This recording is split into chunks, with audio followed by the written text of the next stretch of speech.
our webinar 3 on perspectives on successful writing and publishing. We are delighted that you could join us today.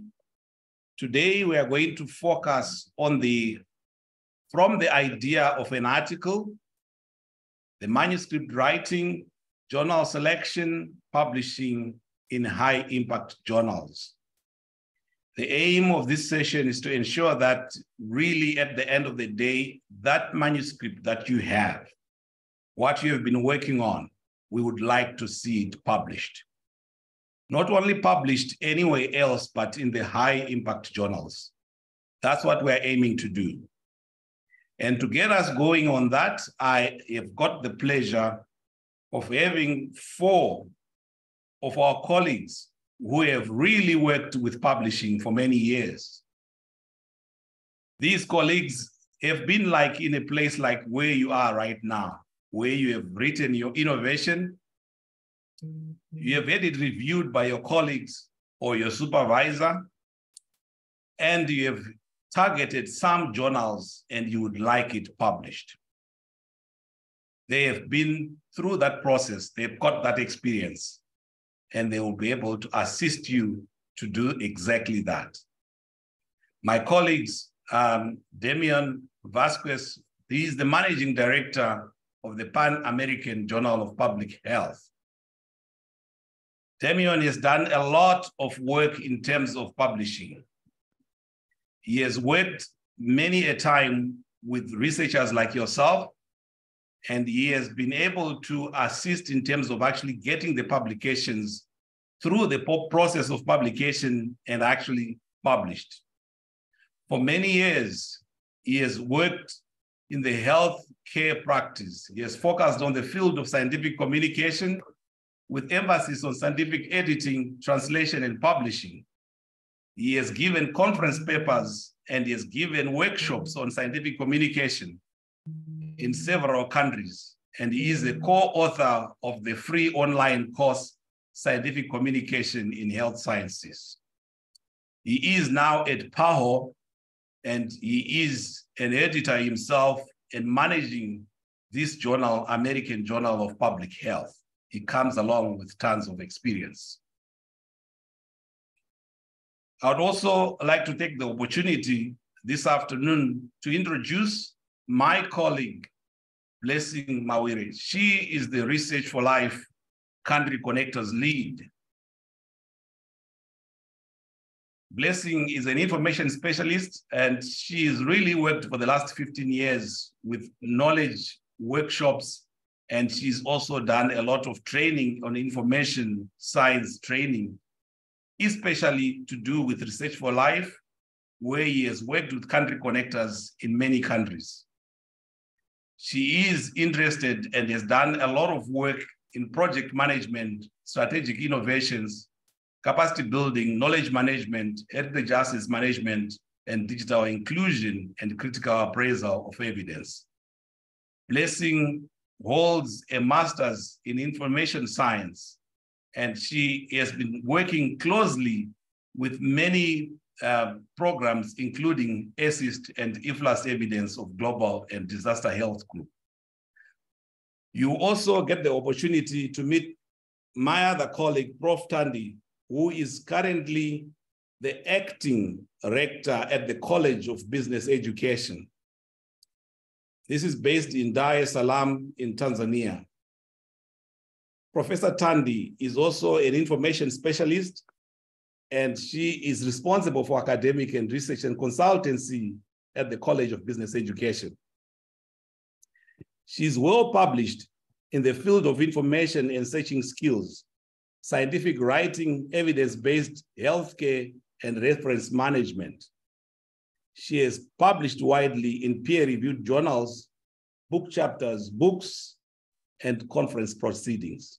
She holds a PhD in information science from the University of KwaZulu-Natal, and she also has got a master's in engineering and industrial and information technology.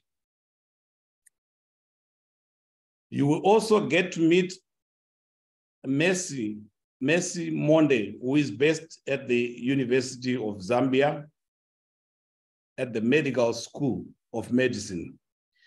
She holds a certificate in nursing from the School of Nursing in Zambia at Lewanika, and she also has got a master's degree in library and information science. Her interests are in evidence-based healthcare and medicine and consumer health information. She has been involved in a lot of projects, including, of course, the AHILA programs under the Association of Health Information and Libraries in Africa. Colleagues, you will enjoy to listen to these colleagues who have really done it as far as writing research papers and producing them and getting them through the process of editorial and review so that they can be published. So what I would like to do is take this opportunity and ask them a few questions to say, please tell us how you have navigated this place as far as research publications are concerned. Professor Tandi, please let us know how you have been able to get published and the kind of experience that you have in terms of writing articles based on research. Thank you very much, Dr. Gracian, and hi, everyone. I'm very glad to be part of the panelists for this panel today. So I started many years back, almost 20 years now, since I started publishing. And one of the things that I've learned throughout my career is first to better identify the journal, because every journal has got its own writing skill, style, and the guidelines might be different from one journal to another. So what I would like to advise my colleagues today is, first, you better start by identifying the journal and then read carefully the author guidelines, because that is very important.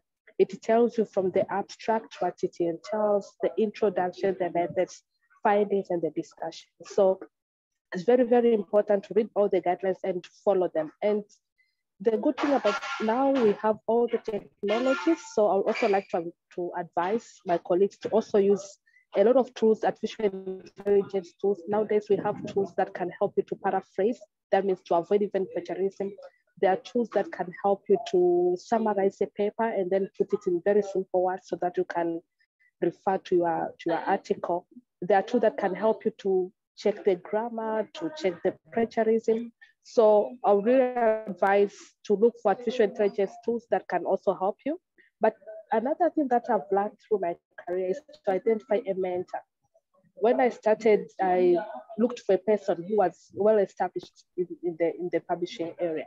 So it's very important to identify a mentor in your institution or a nearby institution that can help you through the writing process and help you to get there.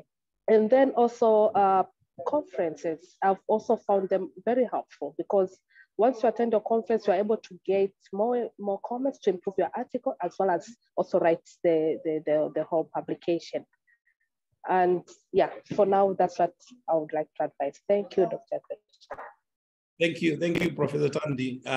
I'll come to you now, Mercy. You have started now being able to publish, okay?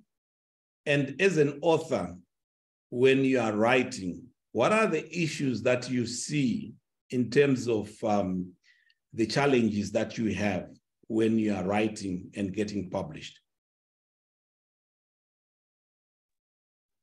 Thank you so much, Dr. Gracian. I'm very excited to be part of the panelists and to share my experience.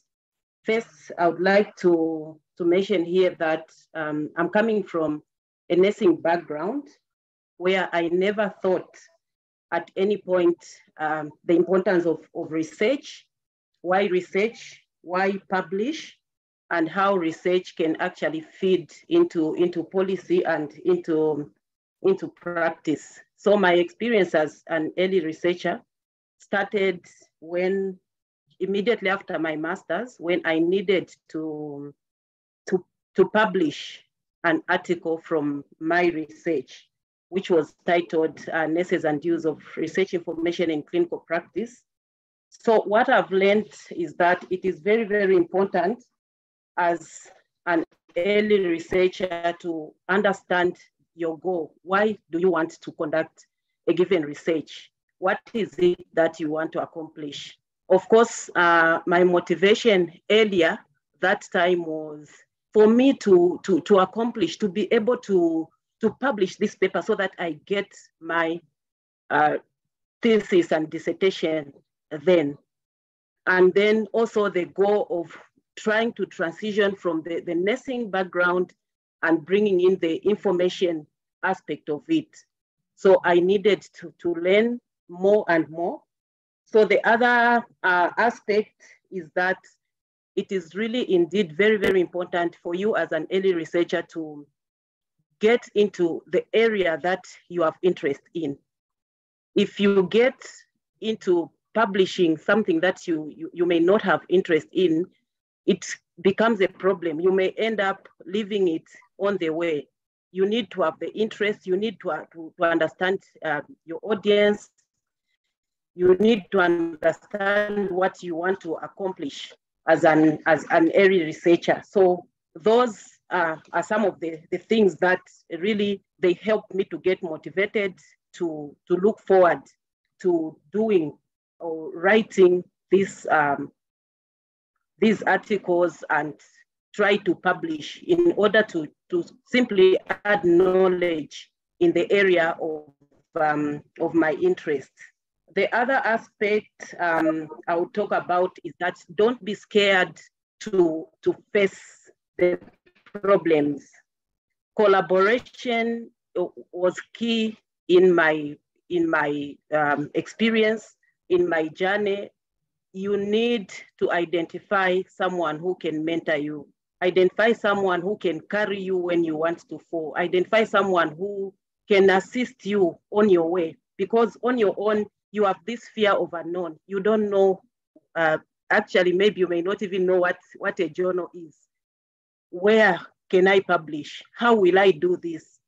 But from the supervisor, from that mentor, could be within your institution, could be away from your institution, they will assist you and carry you along so that you are able to understand and know what you are supposed to do. Apart from the mentors and networking, sometimes you may have this fear, you don't know what if I sent this article to a conference? How will I face the audience? How will I do this and that? So you need to just hold on to those people where you are standing. They say you are standing on the shoulders of the giants. So where you are standing, they will always carry you and assist you to move on. Seek support as much as you can. Talk with your colleagues. Let them carry you along and assist you in this area of research. Don't be scared to learn, because learning is dynamic. We learn every day. Each and every day you have to understand and learn something new. So there are a lot of conferences, a lot of online training that are going on out there. I don't know how many times I've attended Research for Life training programs. I keep on attending and attending so that I keep on learning and learning and learning. Thank you, Dr. Gracian. Thank you, Mercy. I listening to you, listening to Prof. Tandi, I can hear the thread going around that you need to work with some guidance. You need to work with some assistance. You need to be looking for assistance as far as somebody else holding your hand, showing you the direction, and they have walked the road before. And also, you need somebody who can review what you are writing.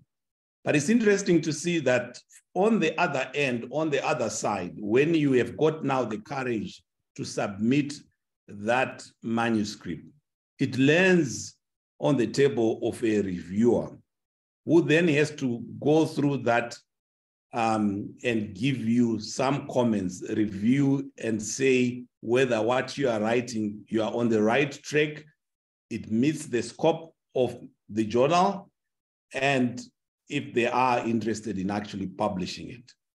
Blessing, you have got experience working as a reviewer. what advice would you give to these authors, especially when they are responding to the comments that you have given as a reviewer? Okay, thank you so much, Dr. Chimwaza. For me as a reviewer, I've written, but also reviewed, as you rightly said. And I think most people do not understand the position of a reviewer. A reviewer is actually there to support the work that has been done. But my advice would be, once an author receives the comments back from the reviewer, you should view them from the point of seeing these reviewers as your colleagues, as people who are actually rooting for you and want this manuscript or this article to be published. So what I would say is that be polite, because you know, sometimes authors are not as polite when they respond to the reviewer's comments, and acknowledge, even if it's more than one review that you've received, do not try to give an argument, but be able to respond to the reviewer's comments, treating each review as independent and as if it's your only review comment that you've received, and try to respond to each comment. And in the responses, try not to give answers like yes or no, but give more input into the process, because remember, it's a dialogue between the reviewer and the author. And a lot of the review, personally, that I've done is blind review. So the author and the reviewer are not knowing each other. So if you also have that at the back of your mind as the author, it helps with the dialogue, because you know you're communicating with somebody who actually wants to understand, who's supporting you and is working with you. So in your responses, give as much as you can. Let it be a conversation and a dialogue, because the reviewer is the one who then stands for you when they're now submitting the final process to the editorial committee or to the editor of that particular journal, if it's a journal. So I would say please have that foresight and have that positive mindset. And again, to also understand the structure, the guidelines of the specific journal, so that it makes it much easier, because as a reviewer, we also get guidelines from the journal committee and the editorial committee and the editors. And we also have almost a checklist that we work with, and the strategy or a formula that we also work with as we look, for example, at the structure, at the standard or baseline things that are supposed to be included, and then obviously looking now at the content, and also really understanding that if you then follow that structure and guide, that's already a big tick on the side of the reviewer.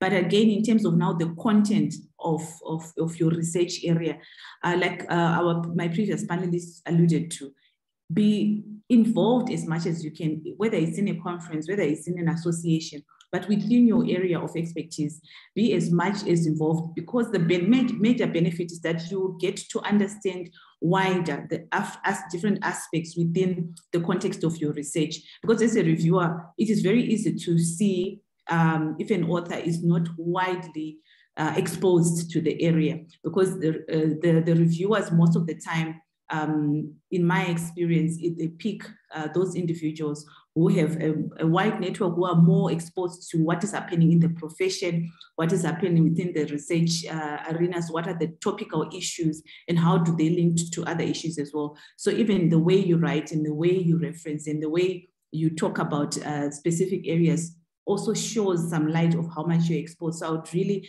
encourage the authors to get themselves exposed and not just think that you work in a silo. So I think that would be my advice as a reviewer at this point. Thank you. Thank you very much, Blessing. Thank you very much. So once I have done my research, I've got my findings, and now I'm looking out and scanning around for the right journal with the kind of scope that I'm looking for. But also, of course, like you indicated, I'll be talking to my colleagues in the department, or my colleagues that I'm working with at the research organization.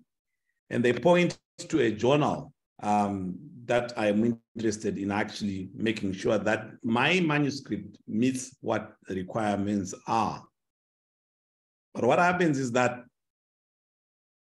sometimes I get rejected after all the work that I've put in there. How should I be handling such a response from the reviewers? And many of us are dejected and not encouraged to move forward. What is your advice? Prof. Tandi, you have been a reviewer as well. What is your advice on that? Thank you very much. I've been a reviewer, I've been an author. I've had papers that have been accepted outright in very good journals, but I've had papers that have been rejected more than once. So this is a very good question for me because I have all the experiences. So what I would like to advise, whenever you receive a rejection, it's very important. Usually for me, I'll start with the journal with high impact factor. That means the journal that are doing very well in that I indexed. So once the paper is rejected, I'll go and look for another journal with at least low impact factor compared to the previous one. And then I'll write that manuscript in correspondence to that journal style, in correspondence to the author guideline, and then I resubmit it. Once I resubmit,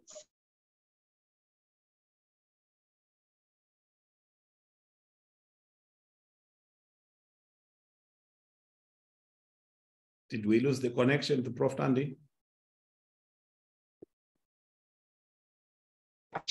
Because sometimes it's there's no training for reviews. So reviewers, we can say the whole process is more subjected, it's more subjected based, it's not like objective. So because reviewers are not trained, reviewers are the same researchers, we are the reviewers, we are the researchers. So sometimes someone might read your paper and maybe they don't understand the context, or so it depends. So your paper might be rejected. But if you try to another journal, it might be accepted. So for me, what I would like to say is for my colleagues not to give up. Whenever you receive a rejection, look for whenever they reject your paper, they will give you the comments.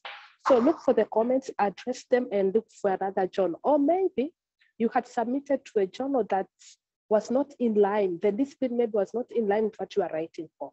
Or maybe the scope of the journal was not right. Maybe the journal is focusing maybe in Africa or in South America, and then you submit it to that journal. So there are many reasons for rejection. So it could be the scope, or maybe the journal is more looking for methodological paper, maybe for theoretical paper. So it's very, very important when you submit first to look at the scope of the journal that will help you to reduce the rate of rejection. So when you are looking for another journal, please look for a journal that is in line with what you are looking for. And usually most journals are looking for groundbreaking results. So you have to look at your findings. Do you have something that is original or for groundbreaking results? Or maybe sometimes most people, they'll look for a study, maybe it's done in India, and then they just improve their question and then do it in their countries. But what are you adding to the research? So really, even the research that we are doing, it has to add value to the research community, to the scientific community, to ensure that your paper is being published. So those are some of the advice I'll give you, but the main thing is not to give up. And if your paper has been rejected, maybe you can also look for a mentor who is well established in that area, and then they can help to guide you to make sure that your paper is in line to what is being required by the journal. Thank you, Dr. Gracian. Thank you very much. Quite interesting. Quite interesting. Maybe coming to you, Damien, as an editor now, you then see the comments that have come from your reviewers on a paper. How do you handle that? And what are you really looking for that paper to be acceptable to your journal? Many of us, when we see what has come out of the reviewers, we always wonder whether there is a different view to what the reviewers' comments are. And we always wonder what the editors of those journals are actually saying about the work that we have put in. And like I already indicated, sometimes you are quite dejected when you see some of the comments or the things that you probably don't agree with as a researcher yourself and what you have put in that paper. Maybe from your perspective as an editor, what are you looking for? And what should we be putting in there that will make our papers acceptable? Thank you, Gracian. Good morning, everyone, and thank you for the invitation to be here.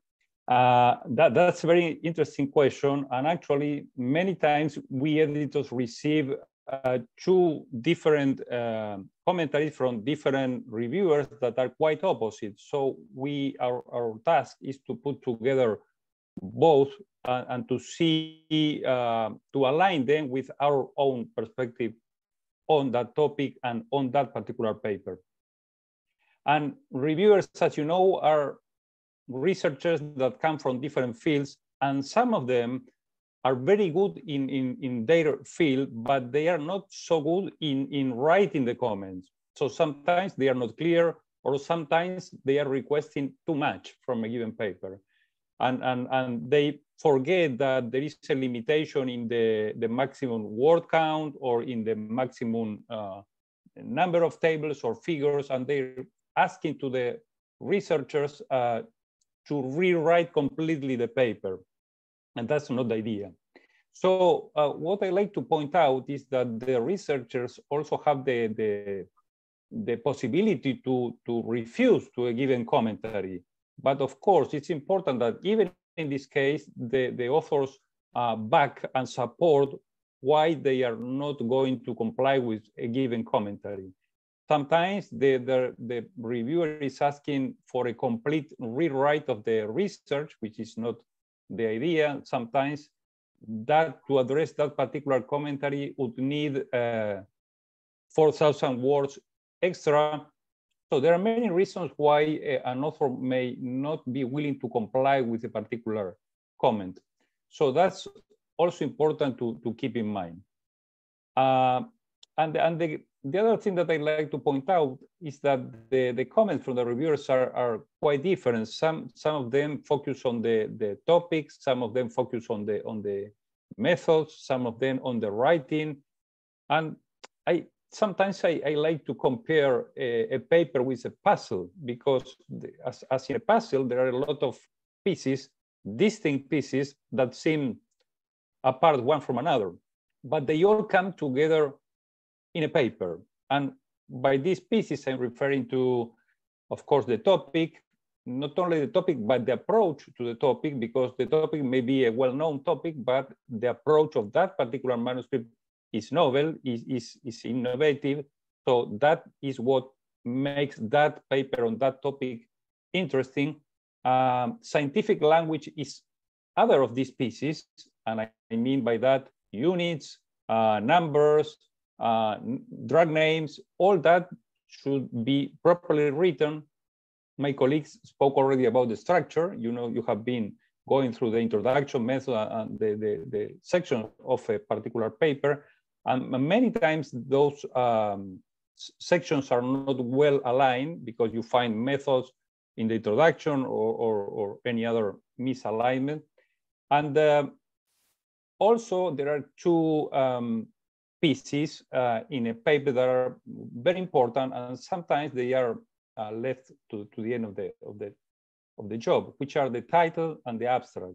And those are very important because these two pieces are the greeting card of the paper. It's the first thing that the editor will look at, is the first thing that the reviewer will look at. So the title and the abstract should be very, very well written. So that's also very important to keep in mind. Thank you. Thank you very much, Damien. So one thing that we do experience, many of us, is that these papers we are writing are in English. And for many of us, English is not our first language. You as reviewers, you as editors, how can you assist us to make sure that we can get the message out? The research that we have done really is focusing on the innovation, and the findings are what we want to communicate. We want to communicate that effectively. But one of the challenges, or one of the hindrances, if you like, or hurdles that we have to overcome is the issue of the language, how to articulate the points meaningfully in a way that the audience would understand. I would like to make that an open question for the editor, for the reviewer and you as a professional author who has actually written and managed to publish.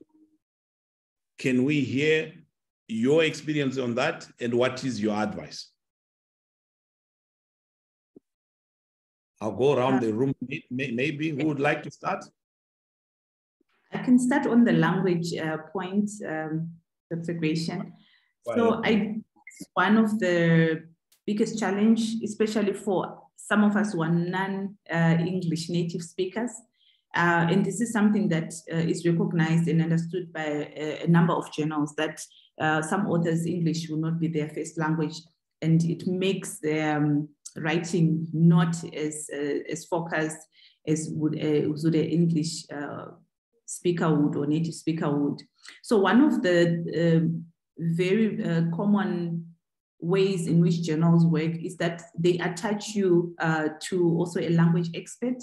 And I do know that a lot of authors now have also access to language experts at their own institutions.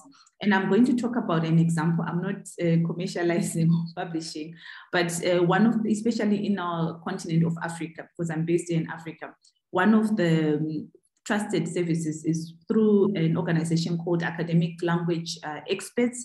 They actually work, it's a non-for-profit organization which works with authors who would like to improve their language skills, especially if they're writing in English and they're not native speakers. So this actually does help to improve the language side and to make sure that your article is more articulate if you're going to publish it in English. But one more thing that would also help is if you're working at an institution where you've got native English speakers, or you've got in your communications department some grammatical editors, they can actually also work with you to make sure that before you submit your article that you have a grammatical check and that you have someone who can almost do the first review, but just focusing on language as well. So I think having organizations like that and having peers as well as online tools that can help you to check on the language side, if you're going to publish in English, really helps to make sure your article is well articulated. Thank you. Thank you, Blessy. That's very important. And as Blessy was saying, sometimes you find that research is very good, but the actual paper is poor. And sometimes it's poor because of the language. And when I say language, I'm not only talking about the misspellings or these minor things, but also all the writing should be clear, should be precise, and should be concise. And these three aspects are very, very important. So I'm going back now to another resource that Mercy was sharing a moment ago, and that's find a mentor. Join as a more senior author, a person that is well seasoned in publishing, and particularly that is very experienced in publishing in English, because that will help you to learn and to keep on learning on how to write and to present results in English when that language is not your native language. And that happens in our journal too, because sometimes also from a Spanish-speaking country or a Portuguese-speaking country write in English, and you realize that the writing is not clear, it's not concise, and it has also misspellings and this kind of mistakes. So that's very, very important too. It's one of those pieces of the puzzle that I was talking about. Thank you. Thank you, Damien. Mercy or Tandi, you have any comment on that?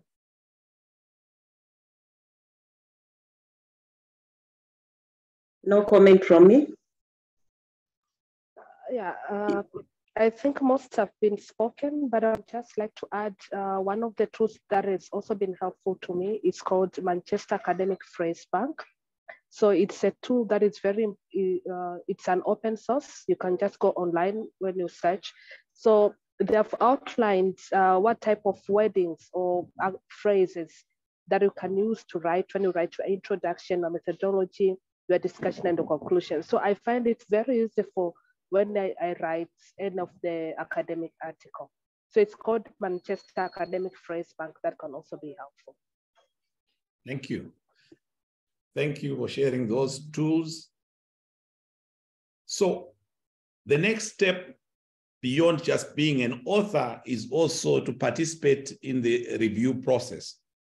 And how you become a peer reviewer is quite important.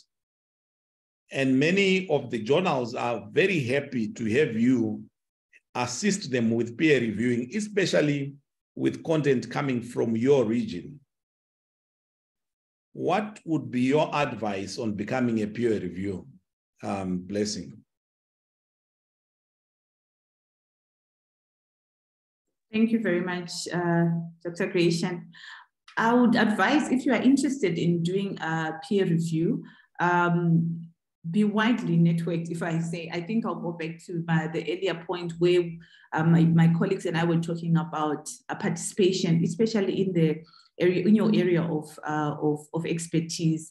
I know a number of researchers, very good researchers that work almost in silos. You need to collaborate, you need to work with others, you need to, of course, to continue to publish the work you are doing, but you also need to be included in the discussions, in the conferences, the meetings that are happening around your area of expertise, and be very open when approached by editors if you would like to do review processes.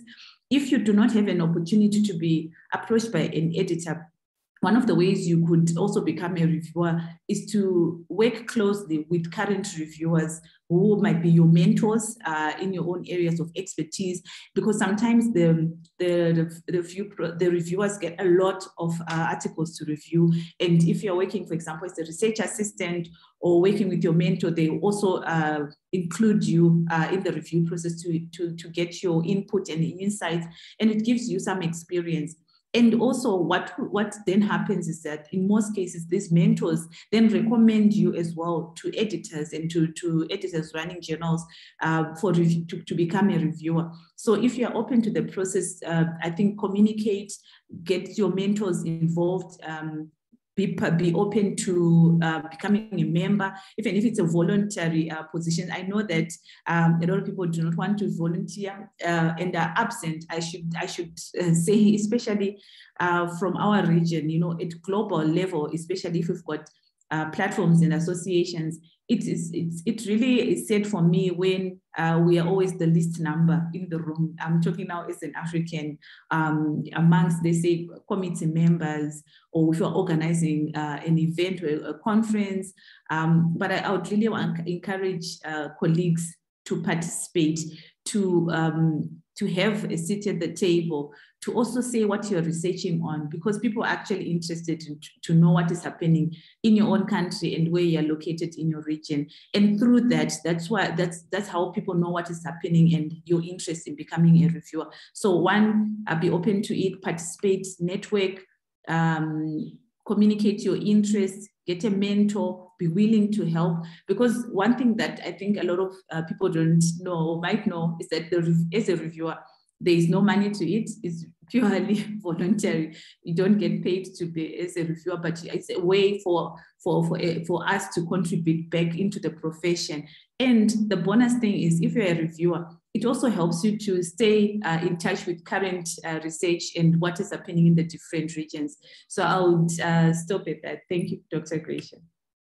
Thank you very much, Blessing, on that. And maybe let's take it also from the editor's point of view. When you are selecting your reviewers, your pool of reviewers, by region, by subject, by experience, and you are trying to make sure that at the end of the day, I'm sure the quality of the articles that you have in that journal is what attracts your audience. I'm sure that's quite important. How do you get to find the reviewers which are the right collaboration that you want as far as the journal itself in terms of scope and direction is concerned? Damien. Thank you, Gracian. Well, each review sent by the reviewer has an interface within the system where we, the editors, can evaluate that reviewer's comment, both in terms of the turnaround, I mean the time that the reviewer takes to send back the comments, and also regarding the quality. So that that score for each reviewer also helps us to find the best reviewers within a given topic. And the other criterion is the language, because in our journal, we accept papers written either in English, Spanish, or Portuguese. We also select the reviewers according to their declared language. So those two are the main criteria to select a reviewer. And then you, with the experience, you began learning and knowing them by their names and their work. And so that also helps, particularly when you need to make a decision because you have two previous comments that are controversial or are actually opposite one to another. So sometimes you go directly to a third reviewer and to ask him or her to kindly take a look at those previous comments and to help us in making a decision. So it's a process that the database gets refined with time and with many iterations. Thank you. Thank you, Damien. And while we still have you there at the podium, if you can just speak to us as to do with the high impact journal aspect. Many of us, whether it's our research institution or our university that requires it, but we are also very interested as authors ourselves to ensure that our article ends up in a high impact journal. How do you define a high impact journal? Is it something to do with the quality of the journal?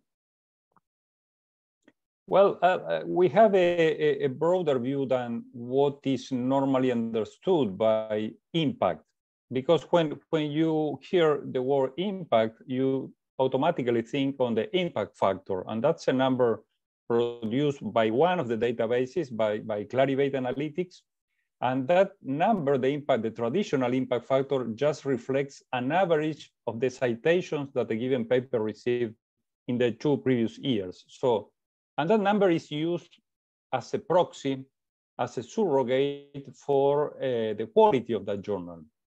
That may be the case, but that doesn't mean necessarily that the high impact journal, all the papers published there are of good quality. Why?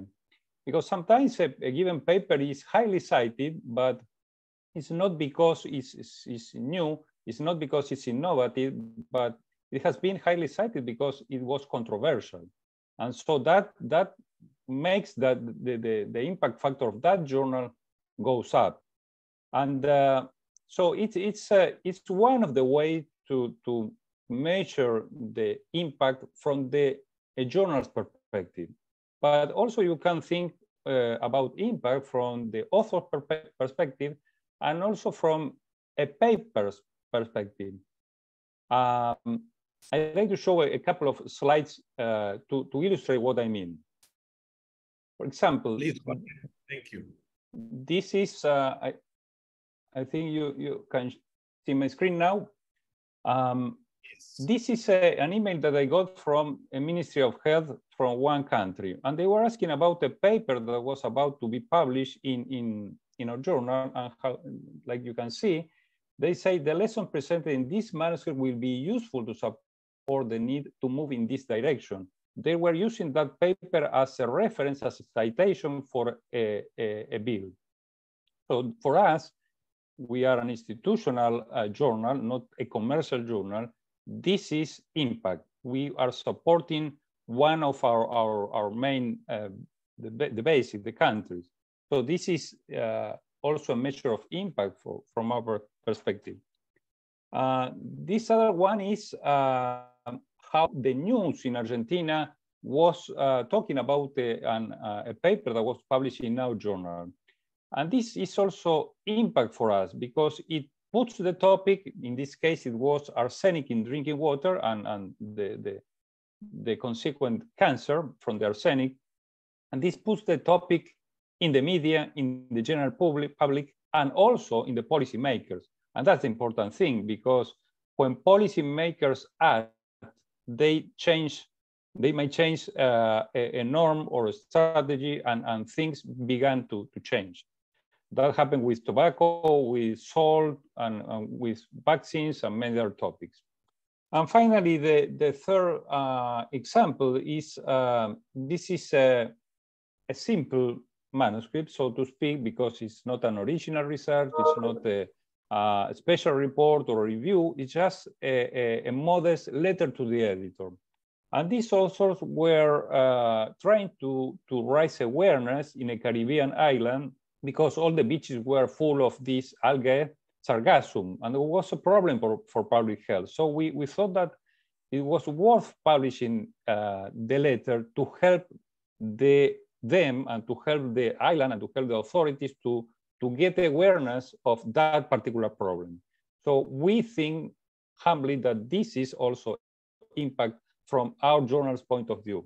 Finally, the last one is, this is an editorial that it's also not original research. There are no specific new data here, but it was an editorial was published last November, just before the COP27 on climate change. And the particular thing is that this editorial was published by nearly 300 journals at the same time. And of course, this is not the objective of this paper was not to present information or data, but just to create awareness and to move policymakers to push the agenda on this important topic that is important worldwide. And for that reason, we not only published the editorial in English, the original language, but we also translated it into French, Portuguese, and Spanish, because we wanted to actually to disseminate this topic among the policymakers and to push the agenda forward. So in my view, I think these are also measures or ways that you can define impact from a journal's perspective. And of course, the authors of these papers get known and they prestige among the academy also rises. And from the author's perspective, I think that's important too. And in all these cases, as you can see, I'm not speaking about the mathematical impact factor, but also other measures of impact that a given paper can present. Thank you. Thank you very much, Damien. But I cannot let you go without asking you about the issue of the high rejection rate that a lot of our researchers experience. High impact factor journals are associated with high rejection rates. And I would like you to hear from the authors themselves what it does to them, how they feel when they are rejected. And it will be good to hear your comment on that. Maybe I'll start with you, Professor Tandi. I'm sure you mentioned you have been rejected a number of times in terms of your articles. What is the feeling on that? So that Damien is here, he can hear it himself. Please go ahead. Yeah, thank you, Dr. Gracian. Yes, I've received rejection, but I've learned a lot of things throughout my journey. At first, it was very disappointing, but after learning a lot and through the experience, I learned there are many issues that we need to think when we receive the rejection. Why first, you need to ask yourself, why was the paper rejected? So I'll still go back, maybe the scope of the journal was not right, or maybe the discipline that you are writing for is not what the journal is focusing at, or maybe whatever you are writing, maybe it's been outdated by the technology or the time. But there are also many issues about the even the presentation of the paper, the language itself, the formatting. That's why I also kept on emphasizing about the author guidelines. It's very, very important because sometimes you have been told to write in 6,000 words and you have written your manuscript to 6,000 words. So first, the technicalities of the paper, the presentation, the formatting, it has to be in the right format in order to for your paper not to be rejected. There are issues on the plagiarism as well. It's very, very important. But issues on the aim of the journal, but also the evidence that is supporting your paper. Are they of recent, or maybe you are citing paper from 10 years or 15 years back? But also the way you have built your arguments, your literature review, is it in line to what you are writing for? So those are some of the issues that I found many times they lead to a paper to be rejected. So it's very, very important, and usually journals will bring back their comments. So it's very, very important to address the comments and then look for another journal that is in line to what you are writing for, so that your paper could be accepted. And that happened to me. Sometimes, so when you address the comments, you find that your paper could fit to another journal, and then eventually your paper will be published. So many times, most of my papers that were rejected were finally published into another journal. Yeah, and as you said, the high impact factor journal, the rejection rate is very, very high, because also the manuscripts, the number of manuscripts that are submitted that journal are very, very, the number is also very high. So I think also the screening itself, they really do, that's why you find if they receive a lot of manuscripts, that means they'll also reject a lot of them, because they receive also high quality papers as well. And most, to the way I understand, most journals nowadays, they have technical screening, where they'll first look at the presentation of the manuscript, the language itself. So once it has passed through that, that's when it's taken to the editor. So it's very, very important to adhere to the author's guideline for your paper, at least to pass through the technical screening before it's taken to the reviewers. Thank you. Thank you very much. Let me hear from you, Mercy. What has been your experience as far as your manuscripts being rejected? Thank you so much, Dr. Gracian. First and foremost, I would like to say it is rejection or getting feedback from a journal is just one of those things, and it is something that should happen, and you should take it as a positive feedback in order for you to understand what was required by the reviewers. So it is very, very important, first, for you to understand your guidelines. Like Prof. Tandi has mentioned, it is possible that probably you did not follow the guidelines properly. Maybe the journal wanted 3,000 words. Somehow you overshot. Maybe there was some specification that you could have missed. So for me, rejection is not the end. Rejection should encourage you to look at the comments, go through and understand that, to see the comments and get the positive feedback out of that. It is normal for you to feel otherwise, because the way the reviewer thinks and the way you as an author thinks, you may differ somehow. So you may feel bad to say, maybe what I did was correct, but it is very, very important to look at it professionally and clarify, try to check where you could have gone wrong, and then do the corrections, resubmit if you need to resubmit somewhere else. But the feedback is very, very important. Thank you. Thank you, Mercy. And Blessing, as a reviewer, what are you looking for, and what are you finding that makes you think, well, this paper, I'm going to recommend that it doesn't go forward? What are you seeing there? I think most of it has been alluded by Prof. Tandi and by Mercy. I think the very basic thing, like I said earlier on, is to make sure you understand the guidelines provided by the journal, and that you are following a structure in your writing, so that is articulate, and that you show that you've actually done a rigorous research before you've written the article, and that, you know, if it's your findings, it's clear, they're not just stated and then not explained, or sometimes you find that the findings are explained, but you don't have a backup of the actual data. So it's those nuances that we really look out for as reviewers, and also really looking to how much you've read widely within the area of expertise, and if you know what current literature says and how you bring forth your argument to what you are proposing, if you're proposing a new idea.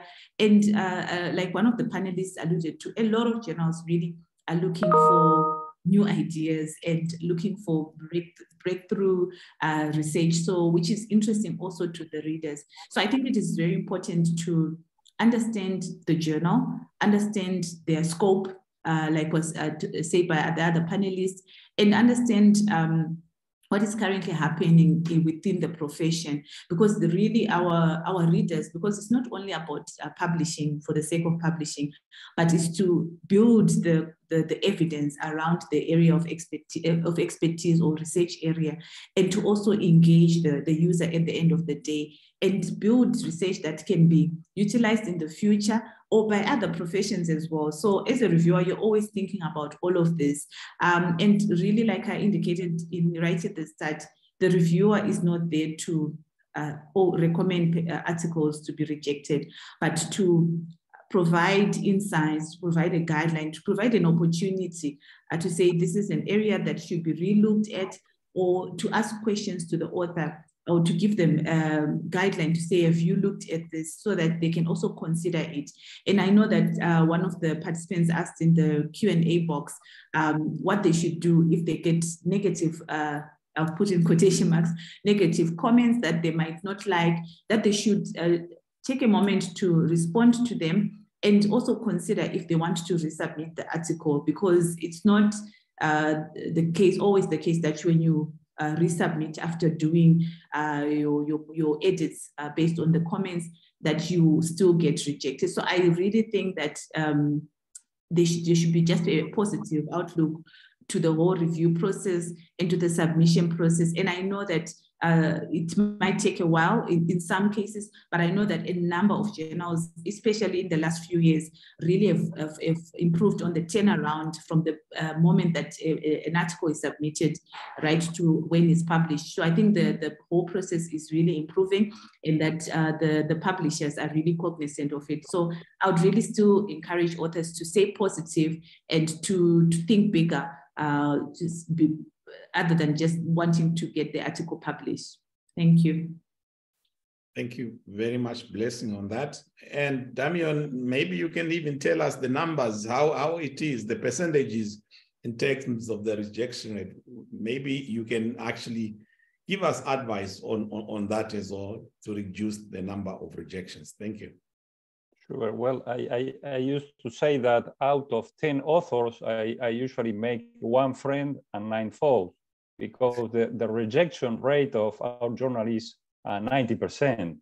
And that's the case with many high impact journals. So authors need to understand that there is we all have a limitation regarding space, regarding budget, and we even if all the papers that we receive in a given year were good, very good, we will not be able to publish all of them because we don't have the resources to do that. So that's these are the rules of the games. So I agree with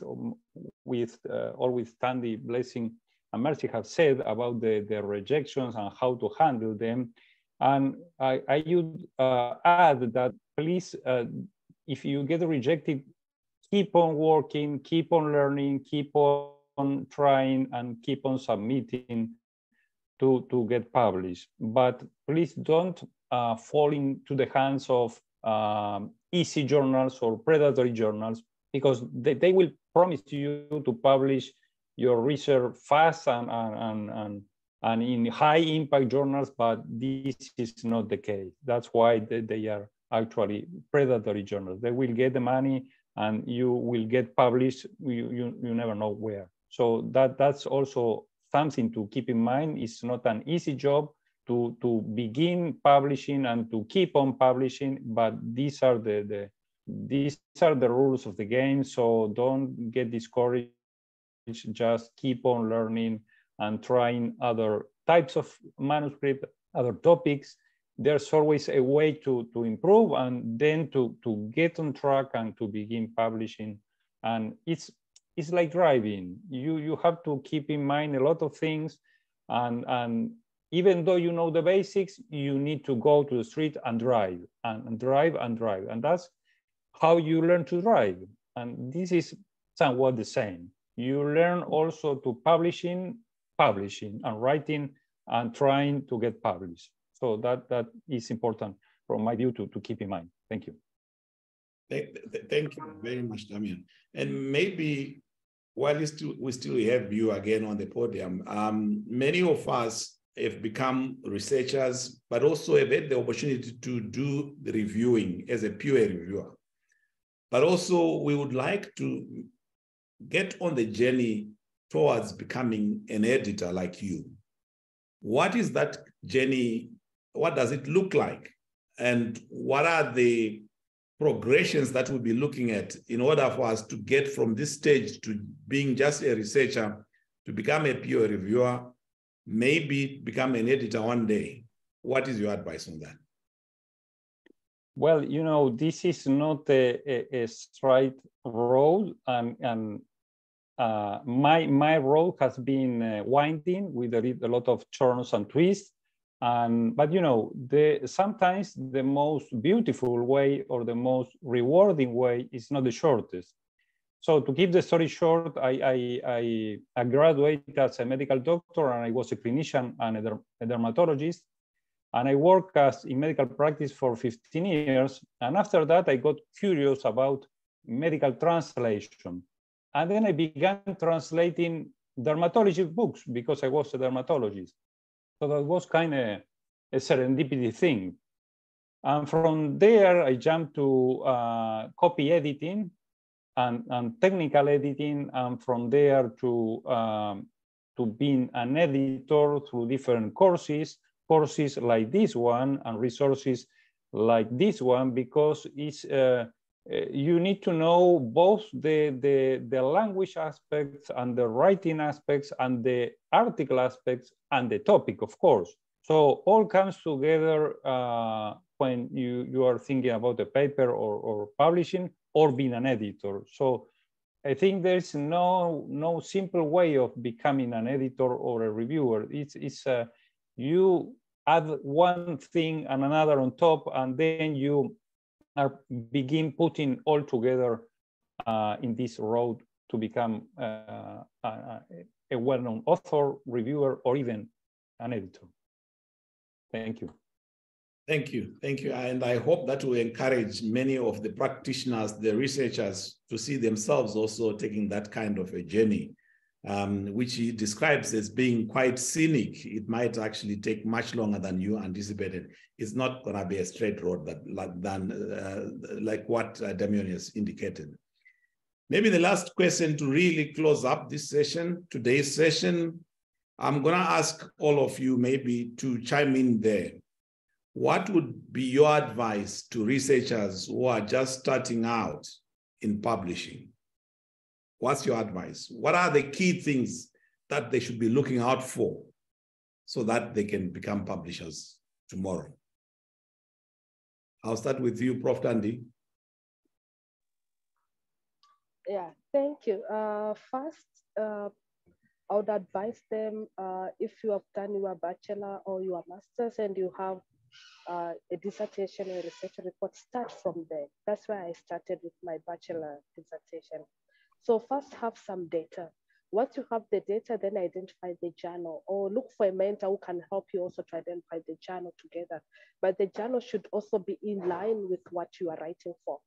And then read carefully the author guidelines so that you do not write what is not in line with what the journal requires. And the good thing nowadays, we have a number of tools that can help you. Reference management tool it's very, very important, because you won't waste your time in putting the references into the journal style.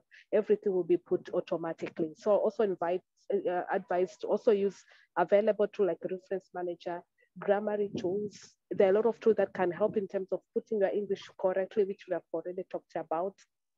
And then what I'll also advise is to use all the learning opportunities that you can get, the webinars. Nowadays, if you go to YouTube, there are a lot of courses that you can get, even online courses, to help you improve your writing. And usually writing, it improves the more you keep on writing. It's not like something that you can learn at once. You cannot go to a school today and then tomorrow become the best writer. It's a process that is more incremental. So continue writing, work with your mentor. If you don't have, identify one. And nowadays with technology, you can even have a mentor who is not even in your country.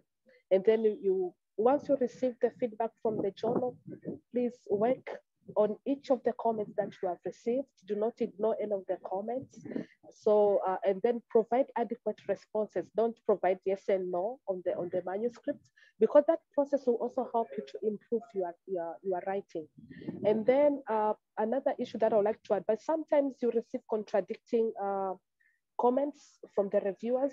Look for the best that suits your manuscript, and then respond to it, and then justify why you did not respond to the other comments as it was brought by the reviewer, because all of them, they're addressing the same comments, but maybe they were contradicting. That will really help you, because sometimes you may receive comments and then each reviewer is saying something different concerning the same point. So, and then keep on reviewing the manuscript until it's accepted. Sometimes it can be 2 rounds or even 3 rounds, and each round you receive, maybe they're from the 3 different reviewers. So it could be, but that process, it also helps you to make you a better and better author and better writer. So continue writing, and I wish you all the best. Thank you. Thank you very much, Prof. Tandi. Continue writing. It's like learning to ride a bicycle. So I will remember those suggestions. Mercy, and then Blessing after Mercy. Thank you so much, Dr. Gracian. The advice that I would give is that as you start your writing, you have to understand your audience, choose the right journal. When you understand your audience, you know your target, and you'll be able to choose which very critical. And once you have understood that journal, you have chosen, now you have to understand the guidelines. Look for the guidelines for that journal, so that you avoid that rejection rate that we have talked about. You try as much as possible to follow the journal guidelines according to the way they are stipulated. That will help you avoid the negative feedback, though it may not be the only reason, but you are trying as much as possible to ensure that you send a proper, clear, and concise article. The other aspect is that you need to collaborate as much as possible. Be ready to learn from others. Collaborate with other experienced researchers, learn, attend various webinars, attend various online, with the technology now, you can attend as many online learning about research and publishing as possible. Yeah, I think that is all I can say for now. Thank you. Thank you, Mercy. Blessing. Thank you very much. I'll round it off with 3 points that I would really want to say as advice, besides what I've talked about. The first one is have goals. So have short-term goals, medium-term goals, and your long-term goals of what you want to actually get out of, or where you want to go in terms of your research areas. Do you want to just publish? Up to what extent, which is also fine. Do you want to publish, then become a reviewer, then become an editor? Or how much do you want to actually publish? So articulate what your goals are around your publishing, and have that as a documented, and have a vision to where you want to go. Then secondly, I'll go back to the rejection point. I always see it as not failure. So it's not really rejection equals failure, but is it rejection? Is it failure, or is it learning? So it's really about learning, and I would really want to reiterate that, because that everyone is really trying to improve the research landscape, but also trying to contribute to the research agendas in the different regions and the different countries. And lastly, pay it forward. If you're a seasoned researcher listening, or even if you're an early career researcher, there's always someone behind you who needs your expertise, who needs your wisdom and your guidance. The fact that you are here on this webinar today shows that you've got an interest and you've got something that you can give. So always pay it forward, and especially to those that are seasoned, be open and willing to mentor, to guide, and to be there, and to also open up opportunities and doors for other researchers to participate and be able to join those networks we're talking about, and those associations and so forth. I think on this panel, I've worked with almost everyone who's a panelist today, and there's so much that I've learned from everyone, and that they've also learned from my side. So let's support each other, especially for those of us coming from the Global South. We've got so many tools that are at our disposal now. Let's share, let's pay it forward, and let's continue to make visible the research that is coming out from the Global South. Thank you, Dr. Gracian. Thank you very much, Blessing. And I think that's a nice segue into the question for you, Damien, that are you seeing more and more research outputs coming from this region, from Africa, from the Global South, in your journal and in the type of journals that you work with? We do. Actually, we do. During the pandemic, we began receiving a lot of papers from Asia, Africa, countries that have not been usual submitters to our journal. So I think the pandemic has some global effect. Many journals were overwhelmed, and so authors began sending to our journals, and somehow they discover ours, and that is still happening today. So in agreement with my colleagues, I would say like three highlights. One, remember to join effort with your colleagues and or senior authors. That's very helpful. Publishing is a team job. The second thing, don't think in a scientific article just as original research. A letter to the editor is also publishing, and it's important. A special report, a short communication, which has less data, that's also important. And so have in mind all these different kind of papers that also are different from one journal to another. And the last, don't aim only to high impact journals. There are also low impact, and that this does not mean bad journals. This means maybe they are local, they are regional, they don't publish in English, but they are very good journals. So also keep in mind that you can publish a very good paper in a very good journal, but it's a local journal, it's a national journal, and that is also a door to the world of publishing. Thank you. Thank you very much, Damien. So really to our audience, to everyone who has been listening, you can get the message, and I think the message is clear. You must start. You can start small, but you must start. Make that step and do it. And like what everyone has said in the panel is that you have to learn as you are going. It's like riding a bicycle, so they say.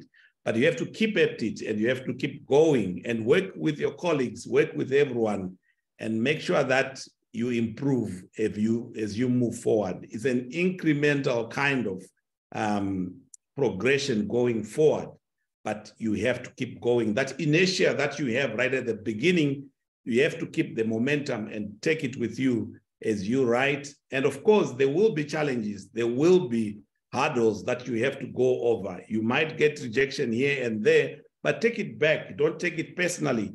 Go through what the reviewers have said and try and address each and every aspect of it, like Prof. Tandi talked about that.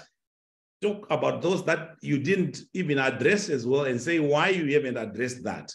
And look at what the other reviewers have said and what you can address with the data that you have. And then you are hopefully going to go through and be able to get to the finish line and you get published. That's our wish, and that's what we are encouraging you.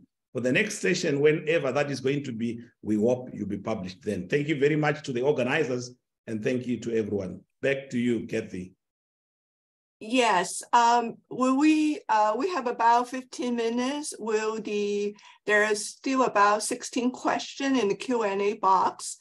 So will the panelists want to address some of those in here, or what do you want to handle the quiz? Victoria, what do you think? If somebody can help us with that Q&A, the panelists are still here. They may be able to address some of the questions. Right. Yeah, Victoria, would you like to take charge or what? Sure, I can ask some questions. Yes, please. Thank you. Great. We had quite a lot. We did manage to answer a few. So let me go back to the beginning here. Right.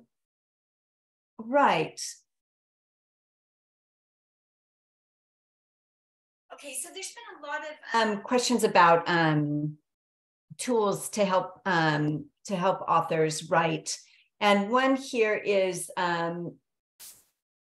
there's a lot of checklists out there, like stroke checklists, JBI checklists, and so on. How helpful are these checklists for us as an author? And is it good to use them before sending articles to a journal? Damien, do you have any opinion on those checklists? Yes, these checklists are international checklists. They are written by experts on a particular field and on a particular type of study, and they are very helpful because you as an author, you can use them as a support. You go through all the checklists and you verify that your paper contains all the data and all the sections that are needed for that particular type of manuscript. So in our view, they are very, very helpful. Great, thanks. Great, we've got another question here for the panel. In your opinion, what are some common misconceptions about the writing and publishing process, and how can aspiring authors navigate these misconceptions? Who'd like to take a stab at that?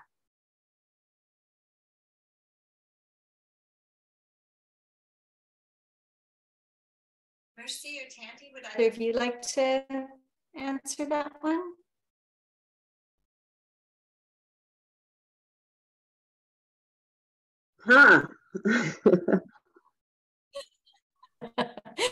It's an easy one. I think there's a misconception that writing is easy. Once you are done with your work, then that's it. I don't think it's that easy. That is a misconception. You really have to take enough time to understand what you are doing, understand your goals, understand your topic, and then broaden it. You have to understand all the steps, the entire process of writing. So it is not that easy that you just, it is something that you can just quickly do and you publish. We have heard today that you can still actually get a negative feedback from the reviewers. Therefore, you should be ready as an author, as a writer, to keep on writing and writing in order for you to perfect your work, in order for your work to be able to feed into various aspects of society, policy, practice, and all the other areas. Thanks, Mercy. That's a good answer. And I'm thinking about the publishing process in itself. And I mean, Damien, I might ask you to step back in for this question, because we have somebody asking about the length the amount of time it takes to get published. And I get this question all the time about the peer review process. How long does the peer review process take? But this one is a question about why does it take some journals months or even years to publish an article after it's been accepted? So what can be some of those delays that can occur in the publishing process? Sure. Well, I can speak from our experience in the journal. Usually from submission to publication, the time frame is 6-7 months. And within this time frame, the first decision letter, that is either an immediate rejection or that we are sending the paper to further peer review, is within the first month.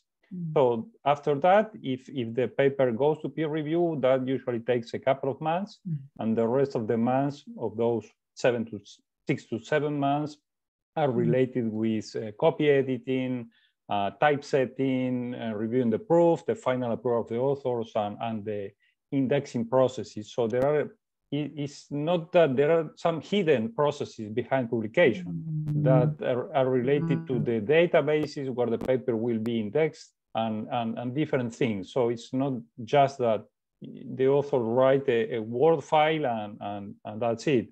So it depends on the resources of a given journal. It depends on the team of a given journal, but that's maybe other journal completes the process in 2 months or 3 months. In our case, it's about 6 to 7 months.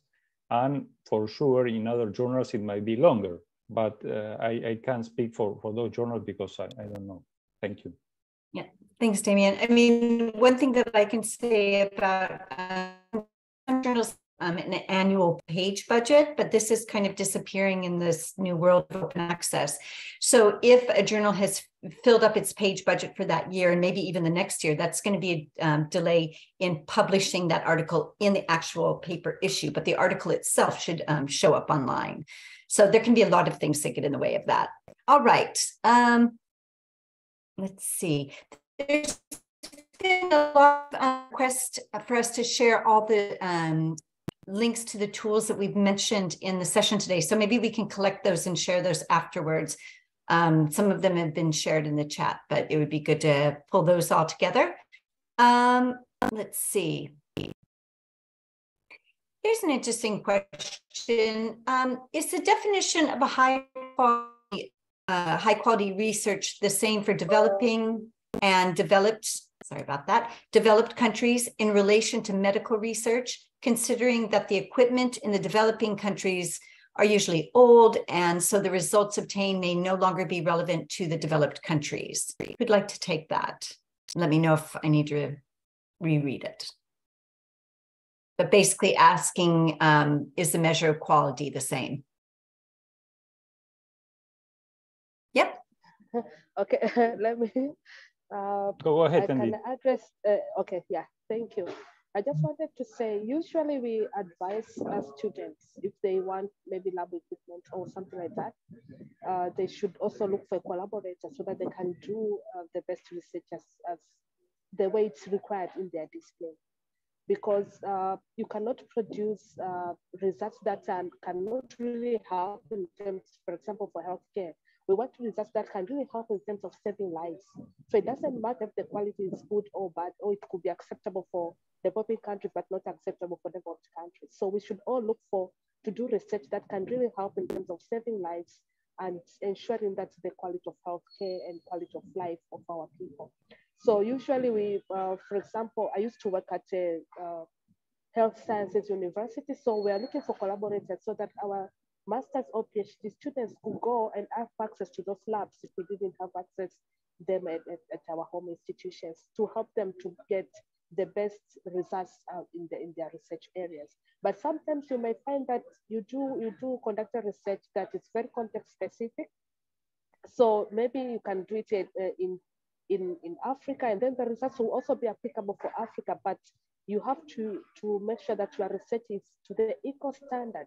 You are using the same standards as it's done in Europe. That will be my advice, so that we are able to produce the research that can be publishable anywhere, either in Africa or in any other country. Thank you. Great. Damien, do you have any more comments to add to that? Yes, I agree with Tandi, and just to say that this question is somewhat similar to the high impact journal, because high quality, we can define high quality research from different perspectives.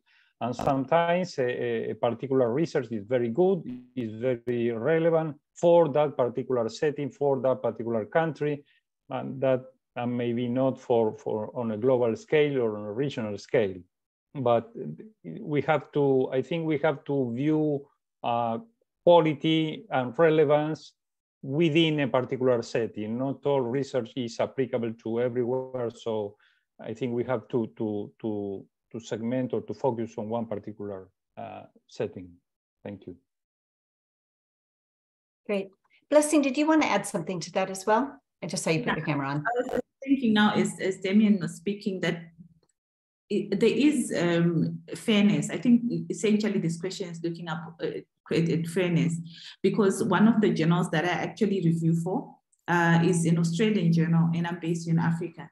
And they normally send me articles based on research done in Africa, or in my context as well, because they want to understand that background as well. So I would really say that it is good for authors to understand that there is a level of fairness from the publisher side as well. Thank you. Yeah, absolutely. We see that across journals. There's a real effort to find reviewers that are based in the same regions and that sort of thing. Okay, we've got a question about article transfers. So sometimes journals request to transfer the paper to another journal after the first journal rejects it.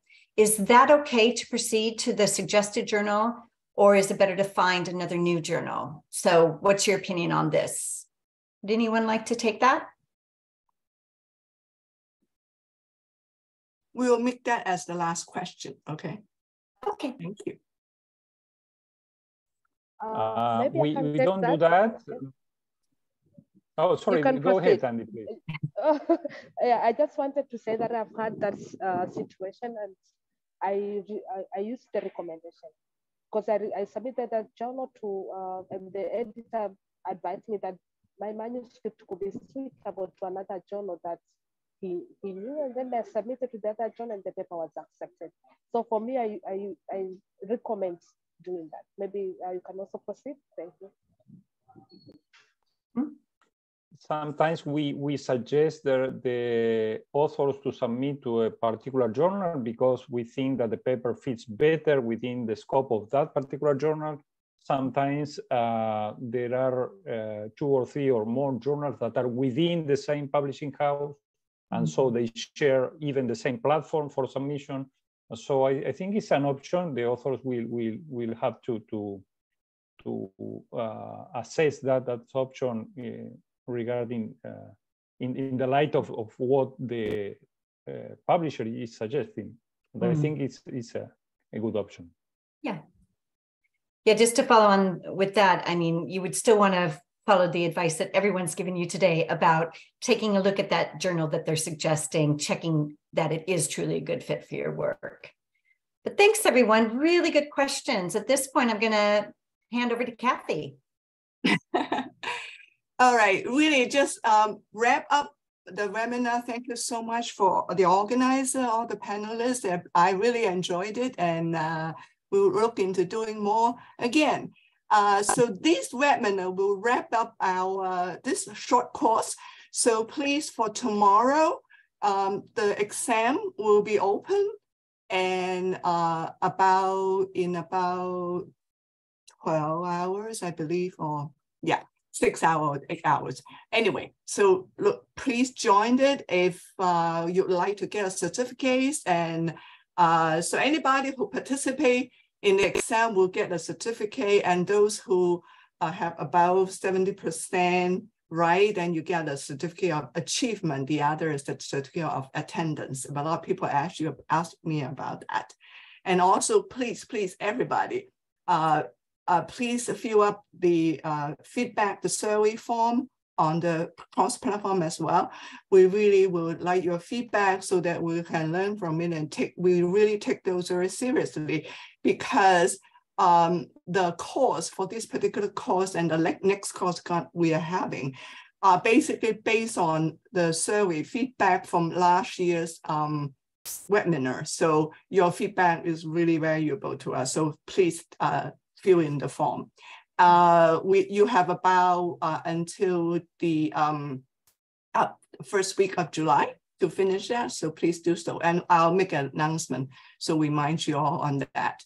And we'll talk about the next course. Yes, we'll have another one in the fall, hopefully the end of September through like the middle of September to the middle of November. And this time will be on research funding and research proposal. This is a rate very high in the last year's feedback. So stay tuned for that. So once again, thank you very much. And thank you for participation. We can continue the discussion, and some of your questions will be answered in the course forum. So do join it. And so the course forum will be open until the end of the course, which is until the first week of July. And we also will try to pass your question to panelists and give you feedback over there. So thank you so very much. So that's all I have. Thanks, everyone. Thank you.